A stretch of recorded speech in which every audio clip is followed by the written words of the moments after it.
The DCU officially begins this week with Superman, directed by James Gunn. So this movie has a lot to live up to. It's got to reintroduce us to the DC cinematic universe, it's got to rebuild it, it's got to reintroduce a bunch of iconic characters, make us care for them and root for them. Most importantly, it's got to be a good film. So does it live up to all of that? I'm not exaggerating when I say that this is the Superman film I have been waiting for my entire life. This is Action Comics put up there on the big screen. I'm Matt and I'm with the Fortress of Solitude, and this is my review of Superman from James Gunn.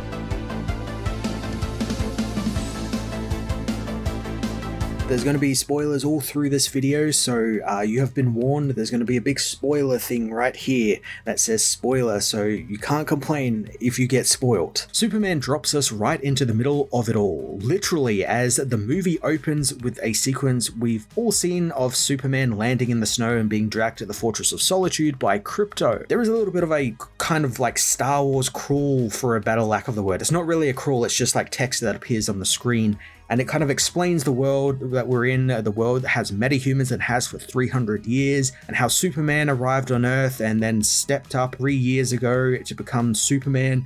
And he just stopped a war between Jahanpur and Baravia, who then sent the Hammer of Baravia after Superman, resulting in the Man of Tomorrow's first defeat. I fucking love this opening. As I said at the top of the video, it's an issue of Action Comics. You know, you've gone into a local comic book shop, you've just picked up an issue of Action Comics off the shelf and opened it, and boom, you're in the story, you're just thrown right into the midst of it, you're swept up into it, and now we're off to the races. It's exactly what a superhero movie should be doing. I'm glad it wasn't just like another origin take. We didn't get, the opening minutes detailing Superman's origins. I think everyone now knows what Superman's origins are. And they were perfectly done recently in Superman and Lois as well. So I'm glad James Gunn is just kind of dropping us into this world and media res, which is kind of in the middle of the story, and we're just kind of picking it up as if we've just opened a comic book up. Superman's time at the fortress is short, but we get some important plot information right off the bat here as he sees a message from his parents, Jor-El and Lara Lorvan, played by Bradley Cooper and Angela Sarafian. However, only half the message is available since it was damaged when Kal-El's rocket came to Earth. But Superman uses what little of the message he has as kind of a soothing ambience as he is healed, with the message telling him that he's been sent to Earth to bring hope to the people and bring hope to the lost Krypton. This is almost kind of one-for-one ripped from Birthright and some of the other Superman origin stories, albeit there is a little bit extra there with the message, messing up, that we'll get to a little later on. And it also has hints of the recent My Adventures with Superman origins, with the message that Clark was seeing of his father. After being healed, Superman returns to Metropolis to deal with the Hammer of Baravia, who's wreaking havoc on the city of tomorrow thanks to Lex Luthor, who along with a gaggle of groupies controls the Hammer, having studied Superman for 3 years, so he knows all his moves and has programmed the Hammer to react to every single variation of move that Superman has ever used. This is classic Lex Luthor stuff. This is the scientist, the mad scientist Lex Luthor, not the businessman Lex Luthor, which is still involved in this character. This is the more modern combination of the two, but this is absolutely the old scientist version of Lex Luthor, where you'd have a plan for Superman and everything he does is very much like the all-star Superman Lex Luthor, which this comic is partially based on and takes much of its inspiration from. But it's fantastic seeing him introduced in this way. We just, in the middle of this fight with Superman, he's kind of doing it from the inside of his building, which kind of towers over Metropolis.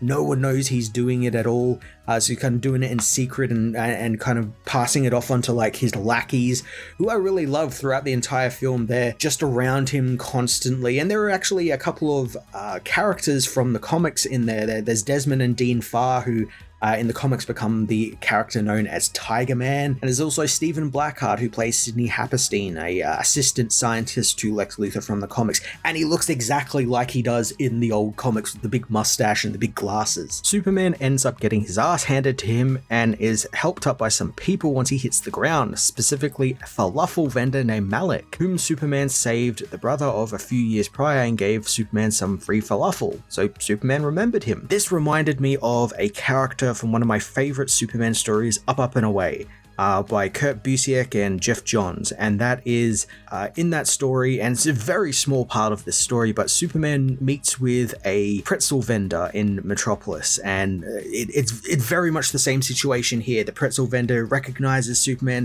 recognizes him, as they've like crossed paths before, and he gives Superman, free pretzel, and Superman loves getting the free pretzel because it's like the best part of his day, and that's exactly what this is, and this is where the movie really shines. Superman has several interactions with people of the city, and I love the casualness of them as well. He isn't, telling them to, stand back, citizen, or doing anything like that. He's interacting them as if they're just friends. They're just people. They're just casual people on the street. They treat Superman like their hero, but also their friend, and he does the exact same back to them. That's a character. That's someone who is actually living in the world that they inhabit and isn't just being there to spout plot or not talk at all, be grimdark or anything like that. This is actually where the Superman sets itself apart from the last movie Superman. He actually gives a shit about the people around him and actually wants to save them and the world. Gunn taps right into the core of Superman with these sequences, which he peppers throughout the film, and also goes out of his way to show Superman actually saving people and the city, actually being a hero instead of sulking and moping around the place. Pretty soon though, the Hammer of Baravia leaves the battle and ends up going through an extra-dimensional portal which takes him to Luthor Corp, where it's revealed that he is actually Ultraman, Lex's super-powered henchman. Something I'm sure many of you guessed from the trailers already. It was kind of fairly obvious that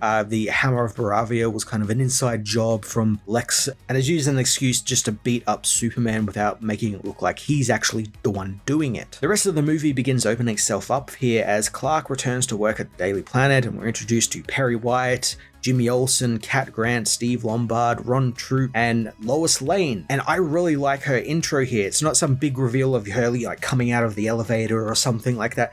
She's just there as Clark arrives at work and is immediately on Clark's case for writing another story about Superman, which includes another exclusive interview with the hero. This leads me to probably my favorite part of the film, and for some reason, a part that kind of caused controversy when it was announced this was happening. We saw parts of it in the trailer. It was mostly controversial because of insecure men who don't like women talking to them, but it's the 11-minute interview that Clark allows Lois to conduct to him as Superman, because she knows he is Superman. Again, we're kind of dropped into this world. She knows it, and she's still trying to like figure him out a little bit. They've been kind of dating on and off, like kind of trying to figure out what they are. And this is like her chance to actually find out something about Superman. And she actually ends up grilling him about what he did in Baravia and how he didn't really think through all of the logistics of it and what that might cause the people of Baravia and Jahanpur. The chemistry David and Rachel both have here is just electrifying, and the back and forth they have felt completely real and organic, like they are actually a couple and having their first fight. I'll talk more about that when I talk about the actual whole cast a little later on, but it's just a fantastic little sequence, and I love that Gunn was just wanted to do that. Like, he just wanted these people to actually be characters, and even just in this one scene, in this one sequence, Clark has more lines than he had in Batman vs Superman, which in that film he had about 43 lines through the entire 2.5-hour film. So already we're getting a Superman who is much more of a character and a much more lived in person than the last movie Superman was. The interview doesn't really go as planned, and Lois and Clark's relationship is put in jeopardy, but it's not something Clark has time to deal with as Lex unleashes a kaiju on Metropolis to keep Superman distracted again,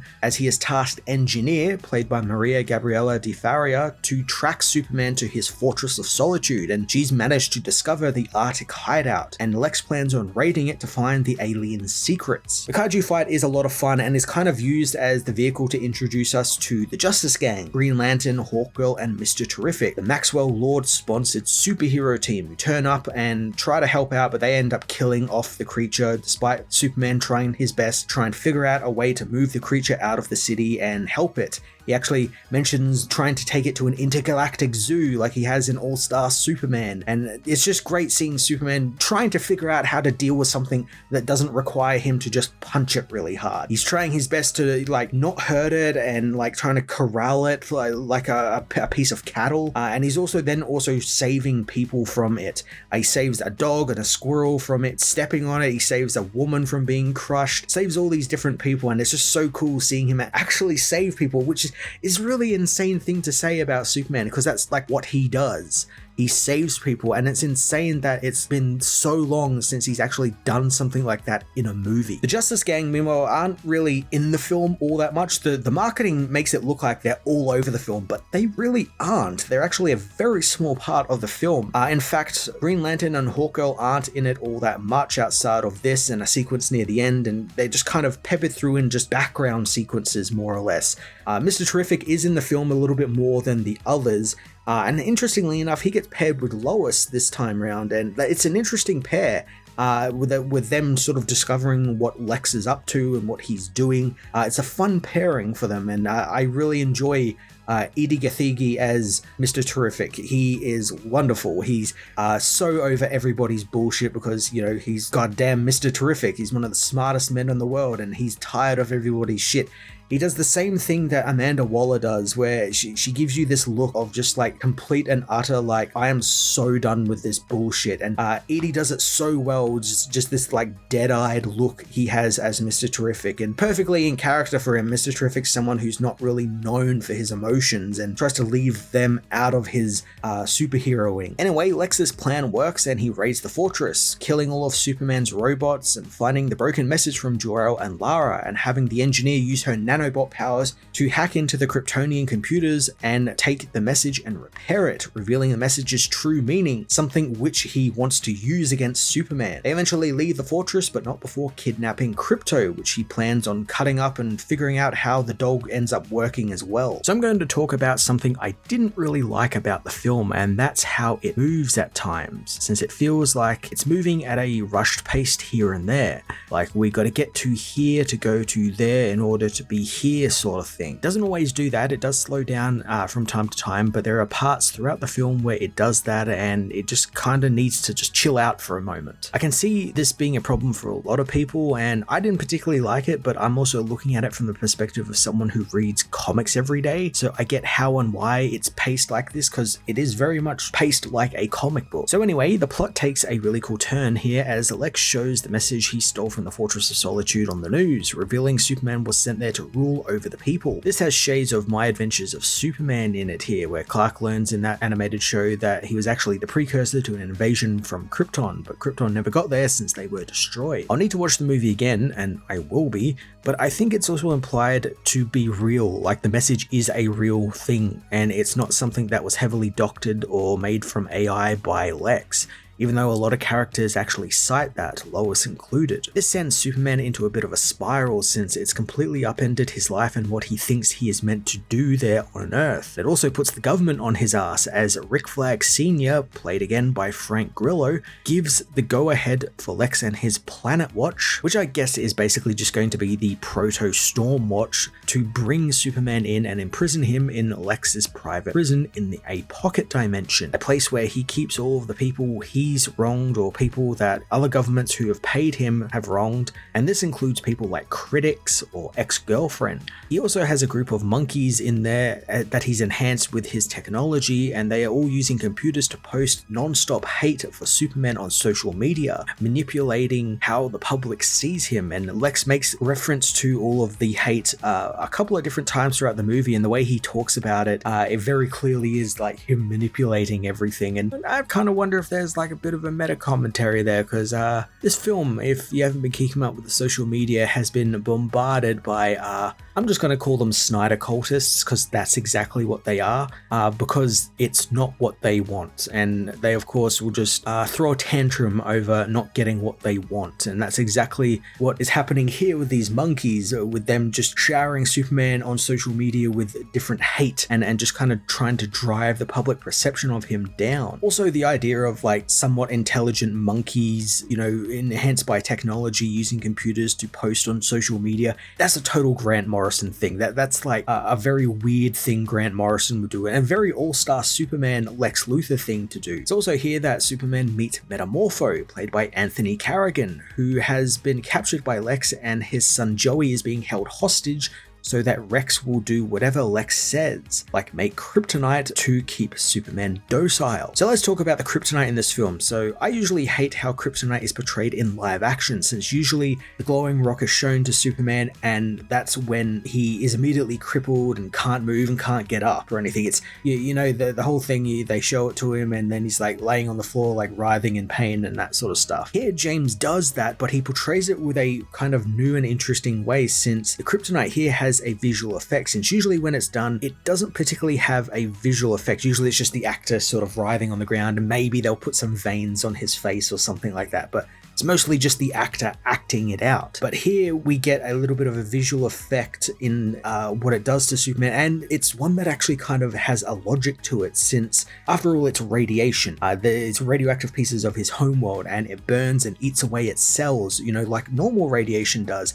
And that's exactly what kryptonite does here to Superman, as Metamorpho actually ends up burning Superman's face with the kryptonite when he puts it very close to it. So the closer he is, the more fucked up he gets and the more burnt and crispy he ends up getting. And also over time, the kryptonite ends up turning Superman into this gaunt, emaciated zombie type person. His face is all gaunt and like cracked and everything. It looks really great. It's so much better than just the spidery green veins we usually see. Probably my favorite visual depiction of kryptonite on film. Now, as I said before, Lois teams with Mr. Terrific since the Justice Gang don't want to actually help out Superman. They're kind of stuck in a bind, more or less, and they're just not really interested in starting a world war. But Mr. Terrific does want to actually help out and helps Lois find Lex's hidden pocket dimension as Superman, Metamorpho, Baby Joey, and Krypto escape captivity. As a side plot to this, we actually also have Jimmy Olsen running down leads on the pocket dimension, because as we learn through the movie, and much to everyone's confusion, he's a real ladies' man and once dated Eve Tessmacher, Lex's current girlfriend, who Jimmy finds grating to say the least, but still asks to see if she can get some information about what Lex has planned for the pocket dimension and for Superman. I liked the pocket dimension escape sequence well enough. It's some great action involving Superman trying to keep Joey safe, since Metamorpho can't use his powers and hold the baby at the same time, so Superman has to kind of protect this baby while he's being assaulted by Lex Luthor's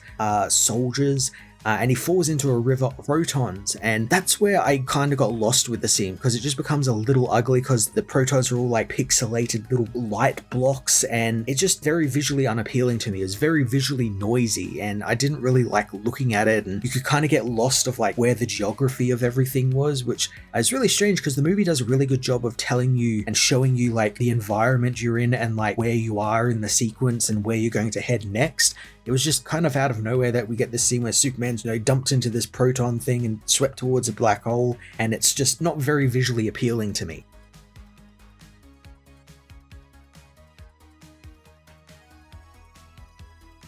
So let's take a break from the plot and actually talk about the cast of this film. So David Corenswet shines as Clark Kent and Superman. If Tyler Hoechlin was playing the father, the older version of Superman, David is playing almost a younger version of that. He's not obviously a father in this film, and he probably won't be in this universe, at least not for a couple more years, but he has that same sort of energy that Tyler had in the role. You know, he's got this youthful energy, but here he's a bit more impulsive, and you could definitely see like that sort of evolution with his Superman becoming what we saw Tyler's Superman become. David is just so infectious in the role. He's wholly approachable and friendly, but not afraid to get serious when the time calls for it. I also love how vulnerable his Superman is, emotionally speaking, that is. He is vulnerable in terms of actually fighting. He's very much like an early version, you know, think early New 52 Superman, where he has all the powers, but he's just not that strong enough yet. But he's probably going to get that yet. But emotionally speaking, he just wants those connections with people, but his life often leads him to be separated from everyone, makes him feel very alien. And it doesn't come across as like weirdo alien like I got with like Brandon Routh's in Superman Returns or Henry Cavill in his movies. It's just a longing to want to be like accepted and be part of people's life. And I really like this running theme of like, at first it's kind of like a joke, and then it kind of hits you where like Lois compares herself to being like punk rock, and Clark thinks he is as well. She doesn't really think so, but then sort of comes to the conclusion that yeah, he very much is. And it's that whole idea where it's like punk rockers are very outcast in society, or they used to be. They were frowned upon and all that sort of stuff, and that's exactly what Superman feels like, and that's why he's kind of drawn to stuff like punk rock music, which we don't get a lot of, but we get little hints that Superman is a punk rock fan, and I like that sort of connection there that, that's not something I would have actually thought about, because when you think of punk rockers, you think of people, with the spike hair and all of the piercings and everything, the visual of a punk rocker, not what an actual punk rocker actually is, which is an outcast from society, which is what Superman is, and David pulls that off like wonderfully, and I love it so much. Rachel Brosnahan as Lois is just Lois stepped off the comic page. She's feisty, strong, and she's very funny as well. Most Superman films have Lois be the damsel in distress. She really is there just for Superman to save, and look, I can't fault the movies for doing that, because that's kind of how she begun life in the comics, and she has evolved so much over the 80 years Superman has been around. But it really does feel like the movies just, kind of pigeonhole her into being the damsel in distress. The TV shows do it a little bit, but because of how long they are, the TV shows, they naturally have that time to explore her character more, but the movies never did that. And here we actually get a really cool idea from James Gunn where he kind of separates Superman and Lois. He has them go about their own independent plots from each other that then in the third act connect together. It gives her a chance to actually shine on the page and not be overshadowed by Superman always being there. And I really like that she gets paired with Mr. Terrific, because they have this great dynamic where Mr. Terrific is all about like the bottom line. He's very logical and very straightforward, very emotionless, whereas Lois is kind of the complete opposite of that, because she needs that story. And she'll do anything to try and get it, and that leads them on their little adventure. She also spends a lot of time with the Daily Planet cast, but the scenes her and David do share, the interview, and especially a sequence later on when Clark learns his true purpose, and she kind of comes there to console them, and it's kind of related to that punk rocker stuff I said before. But it's just this chemistry that they have together when they are on screen that's just so good and so infectious. And if David and Rachel, whom are married to other people in real life and actually have kids with other people in real life, if they weren't that, I would 100% buy that these two were actually a real life couple. They're just so organic together and wonderful. And as well, it's just nice to have a Lois Lane who's actually doing something in the plot and not being used as a plot device. And she also wears Lois's signature purple outfits quite a fair bit at film, which is always a plus from me. Nicholas Hoult is Lex Luthor. He's such a great Lex Luthor that I think he might be my favorite interpretation of the villain. He's definitely contending for the #1 spot against Michael Rosenbaum. He's the perfect combination of the different comic versions of Lex, the scientist and the businessman, and he even has a little real world inspiration in there from maybe some certain billionaires. But the thing here is that it isn't just that inspiration. He's not just Mark Zuckerberg but bald. Lex is just a complete character here. We get right from the bat, we learn that he's just a generational hater. He utterly despises Superman and what he means, and he's just such a smug little fuck throughout this entire film, and he's legitimately probably the evilest live action Lex we've ever seen. Like, he murders a man right in front of Superman, all because the man was a passing friend to Superman. The hate Nick can channel is also really frightening as well, and I wonder if a little bit comes from real life as well, because we do know for a fact that he auditioned for Superman in this film and for Matt Reeves' Batman and didn't get either role. So I wonder if there's like maybe unknowingly some sort of little bit of real anger that he can kind of take into that role and thrust out, because he is so fantastic in the role, especially near the end of the movie where he just has this massive crash out in his office, and it's just brilliant. It's just the amount of hate, and it feels legitimate as well. It feels like he actually is really pissed at this character. It's also just really nice having a Lex who's kind of hamming it up a little bit, but is also really serious at the same time. It's a nice balance there from him. The rest of the cast are great too, but we don't really get much of them. We only get like small snippets of them here and there. It's very much a Lois, Clark, and Lex show. Like, we get to see a little bit of Jimmy being the ladies' man, and he gets some really cool comedic moments, especially when he's hanging out with Eve Tessmacher. Perry White is the hard-ass boss. He's not actually in it all that much. I think he's in probably 2 or 3 scenes, with a slightly longer one there near the end. Guy Gardner obviously gets quite a fair bit, and Nathan Fillion is just fantastic as Guy, which is really weird to say because he's voiced Hal Jordan for the better part of a decade over on the animated movies and TV series. So it's weird for him to just kind of sidestep on over into Guy, and it just worked. I'm old enough to remember when when he was young enough to be fan cast as a live action Hal Jordan, and here he is playing Guy Gardner, and he's just an absolute dick. Hawkgirl is probably the one who gets the least to do in the film, even less than Metamorpho. She's just kind of there, and I get like why they were like setting her up as like part of the team, and she's going to be in Peacemaker and everything. But she isn't really given all that much to do outside of the action sequences. Though the little action sequences we do get with her are really quite cool. I like the decision to give her this kind of hawk scream she does when she attacks. It's very frightening. I can imagine being on the receiving end of it and it kind of terrifying the enemy before she strikes. I think that was a neat idea. Ma and Pa Kent, played by Pruitt Taylor Vance and Neva Howell respectively, are just pitch perfect. They're the caring parents of Clark Kent. They are old school Byrne era Ma and Pa Kent. I love them so much, and I like that they are there to be the guiding rod to the wayward Clark. We also get a really kind of cool dynamic. They're only in two kind of sequences in the film, and Pa is the more emotional one and open one, while Ma is, for better lack of the word, the harder one of the duo, the harder of the parents. She's the kind of grounded one. Pa gives Clark the speech we've seen in all the trailers about his actions making up who he is, not the message from his parents that he doesn't even remember. Clark knows he's there to help the world, so that's what he'll do. They're there to perfectly deliver that, and they do it very well. Also, Neva Howell, Ma Kent, is just so precious, so we gotta protect her at all costs. She's just wonderful and sweet old lady. Anyway, enough about the cast. We'll head back to the plot, where after escaping from the pocket dimension, Lois takes Clark to the Kent farm, where Ma and Pa Kent help recuperate him and kind of give him the talking he needs to, get back in the fight. And third act kicks off with the war in Boravia and Janapark kicking off again, and the people call for Superman's help. But at the same time, Lex has set up another distraction, this time destabilizing the pocket universe tunnel he's been using, causing it to rip open a tear between the realities, threatening Metropolis. The kids calling for Superman's help is fantastically used, since it's not really a call for Superman like it literally is, but it's a moment where the other heroes see what Superman has become in the world. He's become this force of inspiration and hope for even the most lost people, and it in turn gives them inspiration to act, to become men and women of action, so to speak. So while Superman aids Mr. Terrific in Metropolis, Green Lantern, Metamorpho, and Hawkgirl aid Janapur against the Boravian military. The action in the last 40 or so minutes of the film is some of the best comic book movie action I have ever seen. It's always on the move. Superman isn't just punching things, and in fact, to my knowledge, this is actually the first time we see Superman actually kick someone and actually use his legs in combat. He's not just punching something really hard. He's actually fighting. He actually has a combat style. His powers also get some great display here. We get stuff with heat vision, which we've seen in the trailers, where he spins around and takes out a bunch of the Lex Luthor Raptors.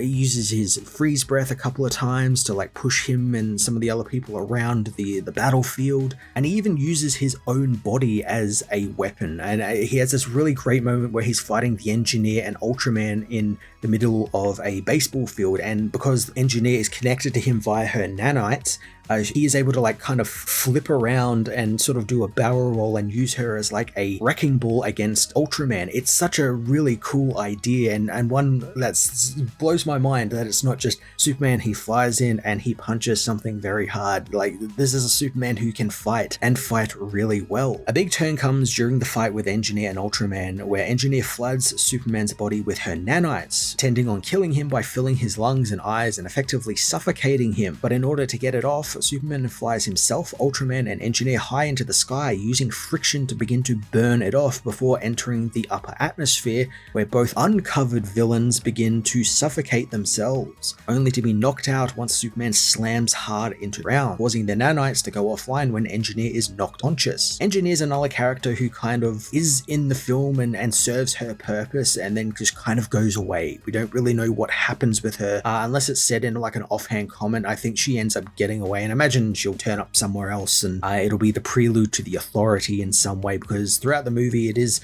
made clear that she has doubts about what Lex is actually doing, and she's kind of only doing it because she has no real other choice. Lex kind of controls her because he's the one who puts the nanites in her body. Also, through this fight, I really love the use of the wide angle lens that James Gunn has been using since Guardians of the Galaxy 3. I know a lot of people don't really like it, but I just love how visually creative it allows him to get with the action and the camera, and how he shoots the action, and how we see Superman fly. We don't just see him flying normally, we see these great sort of like super wide angled lenses like rushing around him, giving us this really unique vision of how he flies. It's completely unlike we've ever seen before, and it makes seeing this in IMAX almost a must because it looks fantastic up there on the big screen. The fight also leads to a twist reveal as, surprise, Ultraman is an evil Superman clone made by Lex and also played by David Corenswet in a long-haired wig. I really do like this surprise. It's a fairly obvious one, but I love the implication of the clone, as it's all but said that he'll be back as Bizarro. Like, this is the setup to Bizarro.